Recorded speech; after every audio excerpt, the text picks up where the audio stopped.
Sure. Hi, my name is Phil Carson. I'm from Coombs, and I'd like to speak briefly about the democratic process involved here. These are our governments, and I don't think it's up to our governments to tell us that we won't consider something as important as greenhouse gas emissions and our environmental impact assessments. I think that if our communities are going to have a voice in this, we should have a plebiscite as to say whether we do or do not want to have a coal mine in our communities and so close.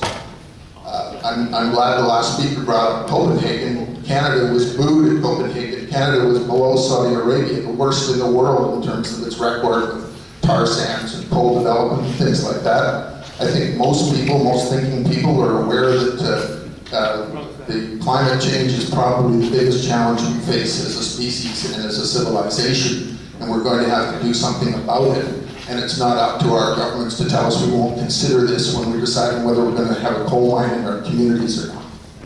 So I'd love to hear from the politicians. Barry, I'd like to hear from you. You've had some ideas about an official community plan for the whole island. I think that's the kind of thing where we could be addressing issues like climate change and how we're going to make our contributions as a community. And I don't have any faith in the environmental review process. I was involved in one in Alberta where they were the only one to have the only pulp mill to have a federal environmental review. There was a unanimous decision by the environmental review panel that the pulp mill shouldn't be built for all the same reasons we're talking about here with the coal mine, and the government went ahead and had it built anyway. So even when you get a successful outcome from an environmental review process, it doesn't mean you're not going to end up getting something forced down your throat. And I think it's about time that the citizens started to say, we'll make our own decisions as to what goes on or doesn't go on in our communities for the future of our planet and our civilization. Thanks.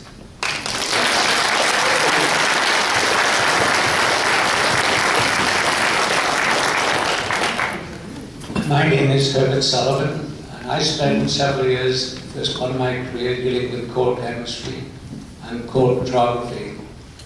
And I know there is no way that a high volatile tuberous coal can be called a metallurgical coal.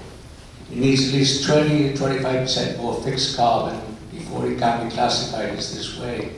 And I think that the company has convinced maybe a Korean operation, a Japanese operation, that they've got metallurgical coal.